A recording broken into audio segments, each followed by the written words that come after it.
Эже акыркы убакта менин баламдын абал аягы начарлай баштады да. Кээде ичи ооруйт, кээде болсо аппетити жоктуктан такыр тамак жебей коюп, көп кабжиштетип калды да. To'g'ri, bunaqa narsalar bolalarda ko'p uchraydi. Buni sababi birinchi o'rinda qo'lini yuvmasdan ovqatlanadi.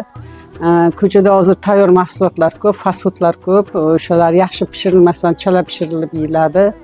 Undan tashqari общественный joylarda, misol uchun desatda ham mana shu sabablar orqasidan bolaga qurt yuqadi.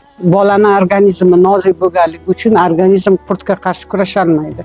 Uni birinchi o'rinda unga vitamin dorilarni berishdan oldin uni birinchi o'rinda organizmini qurtdan tozalashimiz kerak.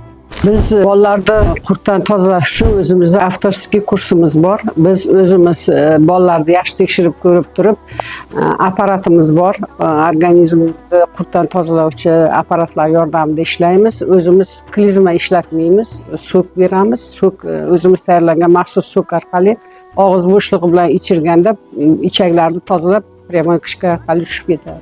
Konsultatsiyaga yozilish uchun kommentariyaga plyus qoldiring.